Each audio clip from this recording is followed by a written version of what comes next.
Jenny Horn, thank you so much for that report. Today is International Women's Day. Thanks for being with us. We'll continue our focus on women and finance. And let's bring in our panel. Arwen Becker, owner, Becker Retirement Group, and Hillary Kramer, founder, CIO of Kramer Capital Research. Thank you both for being with me today. Glad that you're able to join us for this special day, but it's something that we do every single day. Arwen, I'll start with you. I mean, your clients must be scratching their heads, calling you sort of neurotically as they see these big swings and momentum. What do you tell them? You know, fortunately, Nicole, they're not.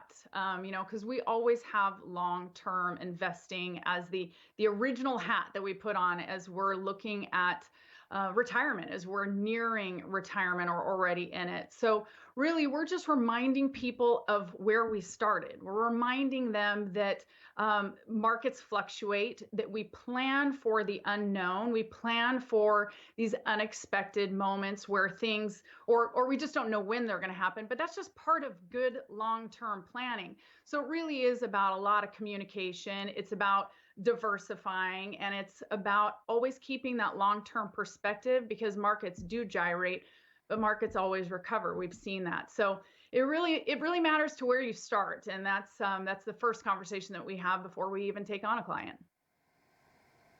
Right, and I think to your point, right, when you have that diversification and you make your plan, you're basically set up for some wild swings. But I'm not sure that people just sit quietly. Hillary Kramer, they must still be worried. What are you feeling about this market, the volatility? I know you brought some stock picks for us too, which I want to get to in a moment. But are you seeing opportunity as well?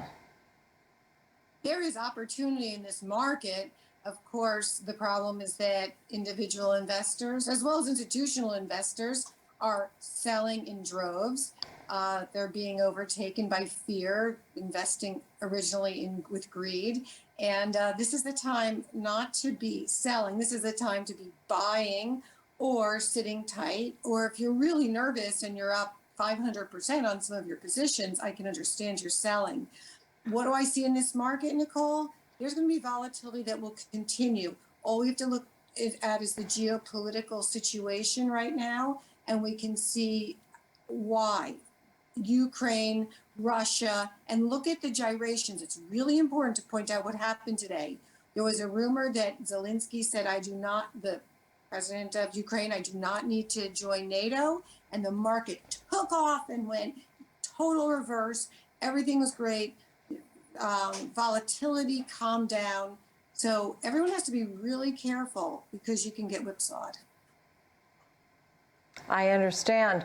And so with that, Arwen, you're saying that you really need to be confident in your plan so that you don't have this confusion or emotional investing. And that's the worst, right? When people try to make those moves. You talked about rebalancing. What are just really these final thoughts here that are the must? I think we've already touched on it. It's that you need to communicate about it. So if there is something that's really bothering you, before you go and make an emotional decision and sell and do something that you might later regret, is making sure that you have a conversation with your advisor. I mean, really, that's one of the biggest reasons is behavioral coaching as to why you hire an advisor, because you want somebody who's going to be able to look at all aspects of your plan and of your money and not make an emotional decision, because our money is emotional to us. But to an advisor, you're looking at it from a different perspective. And so making sure that you're having those conversations, if there is something that's really bothering you, picking up the phone and calling and expecting to sit down, have a conversation, and be able to get to the bottom of that fear, whether it's founded or if it's something that is just an emotional decision that we just need to give ourselves a few days, it'll pass, and our plan will be executed appropriately the way that it was originally designed. Mm-hmm, mm-hmm. And Hillary's, we're taking a look at some of your picks here. Obviously, you have a couple of names in finance. I saw Goldman Sachs on there, as well as Citigroup. You have Gap and Newell Brands as some of the names. You talked about EVs a little bit, watching Ford, and we have a very big inflation picture at the same time. Are these all names that you would consider for a portfolio? How do you get into some of the names that you're suggesting? long term, you want to own Newell, NWL, that's Yankee Candle, Rubbermaid, Coleman for camping, so undervalued, a 4.5% dividend yield. They've been around for 100 years. They're going to be around for at least another 100. NWL, they had a great earnings quarter, but of course the stock went down on concerns about commodity prices, their input. But as fast as commodity prices go up, they can go down. Nicole, you and I have seen that for sure. Then also Gap, GPS, they have to fall over themselves. All that Gap has to do, GPS, Gap as in the stores, is put one foot in front of the other. You have over a 4% dividend yield. Gap just needs the right merchandising and for the street institutions to just get a little more comfortable with retailers. And we're going to see Gap do great. At $15, this is a stock that was 33 just a few weeks ago. Another one, Goldman Sachs, is trading at 1.1 times book value.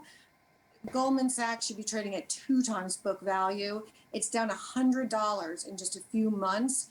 Goldman Sachs is going to do great with this volatility. If anyone knows how to play volatility and is going to be on the right side of the trade, it's Goldman Sachs GS. Long-term, hold it. Citigroup, they only have 1% or less exposure, Citigroup, to Russia.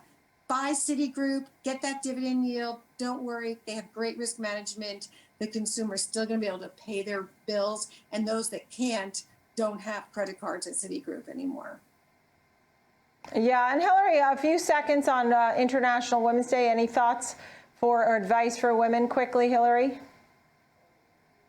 Find a mentor. That's the way to go. I'm really proud of the women in the Ukraine that are making all the difference. And I hope that here in the United States, one day we do have a president who is a woman. When we think about 200 years of women being president, even in countries where women seemingly don't have the rights. Arwen, your thoughts? You know, 2 years ago, Nicole, I was sitting in the NASDAQ studio with you. We were supposed to be talking about International Women's Day, and instead we were talking about the effects of the coronavirus on 401ks. So in the last 2 years, I can just say how remarkable women have been, how they have stepped in and been teachers and mothers and just really done incredible things. And 64% of women-owned businesses that have been open in the last 2 years are by women of color. So there are incredible things that are happening, and I think there's a lot to be proud of as women because we're making some great strides.